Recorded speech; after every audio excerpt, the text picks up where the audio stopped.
The quiet suburb had always seemed picture perfect until one evening, when a single act of defiance turned the entire neighborhood upside down. Imagine this. Your wife stands on the porch, her hands trembling not with fear, but with righteous anger, holding an envelope from the HOA. Inside, a fine so absurd, so unnecessary, that it almost felt like a personal insult. But instead of quietly paying it, she feeds that letter into the shredder, each slice echoing like thunder in the calm night. What happens next? The HOA president, known to everyone as Karen, calls the cops. But when the officer arrives, something shocking freezes him in his tracks. He looks at the man of the house and stammers, "Wait, General Blake?" From that single moment, a story unfolds that no one in the neighborhood would ever forget. The Blakes had chosen Maplewood Estates for one simple reason: peace. After decades of service, General Thomas Blake wanted nothing more than a quiet life with his wife, Eleanor.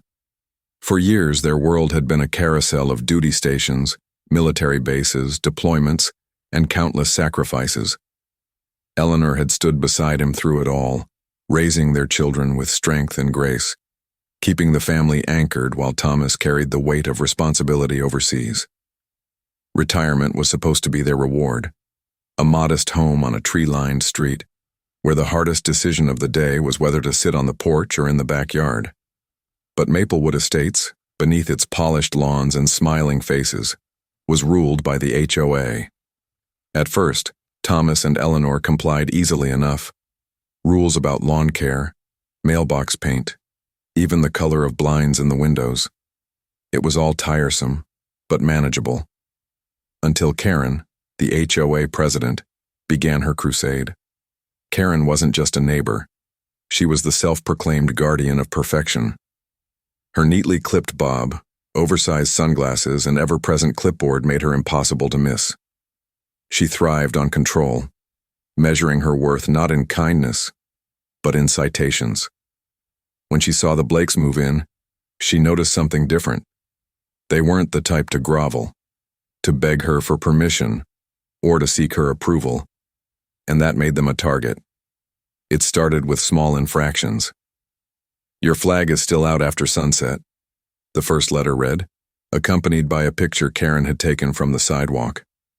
Eleanor rolled her eyes. "We forgot to bring it in one night," she muttered. The next week, another notice arrived, this time about the color of her rose bushes. "Non-approved shade," the letter claimed, as though nature itself had violated a contract. Eleanor tried to brush it off, but frustration built inside her like a storm cloud. The final blow came 2 weeks later. A crisp envelope arrived marked with red lettering, "HOA violation, fine imposed." The offense? A small wooden bench Eleanor had placed beneath the oak tree, a gift from her daughter so she could sit and read in the shade. "Temporary structure not approved," the notice declared. The fine was steep, almost laughably so. Eleanor's hands shook as she read it aloud. "They fined us. For a bench?" she said, her voice breaking. Thomas took the paper silently, his face unreadable. After all the battles he'd fought, after all the sacrifices, this felt like an insult too small to confront, yet too sharp to ignore. "It's not worth it, Ellie," he said softly. "We'll just pay it." But Eleanor snapped the paper back. "No, I'm done." She walked to the shredder, slid the letter in, and watched as it was devoured. Each slice of paper sounded like defiance. Each strip that fell into the bin was a message. Enough is enough. Across the street, Karen watched, her lips curling in fury. To her, shredding that fine wasn't just rebellion, it was mutiny. She grabbed her phone and dialed the police. "Yes, officer," she said with theatrical urgency. "We have a situation. One of my neighbors is refusing to comply with HOA orders. She's destroying official documents. You need to come right away." Within minutes, the peaceful cul-de-sac was bathed in red and blue lights. Neighbors peeked through blinds, whispered behind curtains, and held up phones ready to record. Eleanor stood tall on the porch, refusing to waver. Karen marched across the street like a general leading troops, pointing toward Eleanor as the officer stepped from his car. "That's her," Karen declared. "She destroyed an HOA violation notice. I demand you handle this." The officer turned, ready to follow protocol, but then Thomas stepped outside. His presence was calm, but there was something in the way he stood, shoulders squared, eyes steady, that drew attention. "Is there a problem, officer?" he asked evenly. The officer froze. His eyes widened, his breath caught. For a moment the noise of the street seemed to vanish. "Wait," he whispered, voice trembling. "General Blake?" Murmurs rippled through the crowd of neighbors. Eleanor looked from the officer to her husband, confused. Karen frowned. "Who? What is he talking about?" The officer snapped to attention instinctively. "Sir, I served under you. Kandahar, 2009. You saved my unit. I never thought I'd see you again." His voice cracked with emotion. "You carried one of my men on your back through enemy fire. We all lived because of you." The weight of his words silenced the crowd. Eleanor's eyes filled with tears. Thomas, ever humble, only nodded. "I did what any soldier would have done," he replied quietly.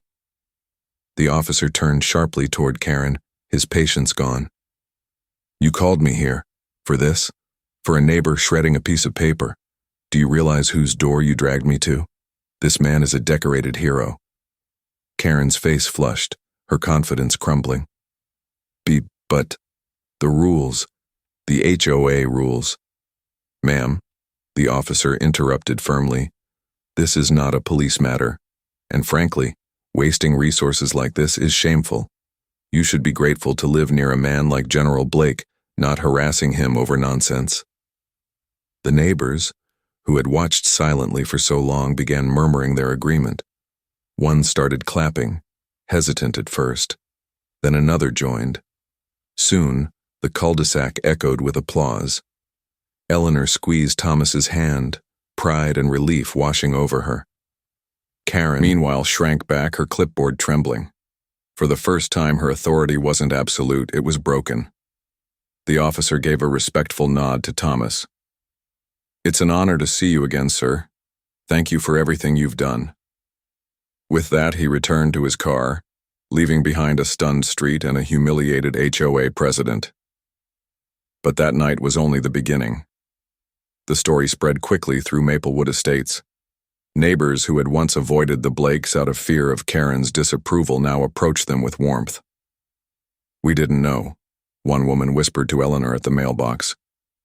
"We didn't know who your husband was. Thank you for his service and for yours." Children began visiting Thomas, eager to hear stories. He never boasted but shared lessons about courage, loyalty, and honor. Eleanor's bench, once condemned, became a gathering spot for neighbors who wanted to sit and talk, free from the fear of citations. Karen's grip on the HOA weakened. Her letters lost their sting, her authority crumbled. Within months, a vote was called. A new leadership was elected, one that valued community over control. Karen's reign was over. For Thomas and Eleanor, life settled into the peace they had long deserved. But every time a new family moved into Maplewood Estates, they heard the story. The night Karen tried to bring down the Blakes, only to reveal the truth about who they were. A story of respect earned, not demanded. A story of quiet strength that needed no shouting, no threats, just dignity. And every retelling carried a lesson. Sometimes the bravest act isn't a battle fought overseas. Sometimes it's a wife standing tall on her porch shredding a letter and daring to say, "Enough." So the next time you see someone being treated unfairly, remember the Blakes. Stand up. Speak out. Even small acts of defiance can reveal the greatest truths. Because courage doesn't always roar, it sometimes whispers through the steady hum of a shredder, reminding us all that real strength lies not in control, but in character.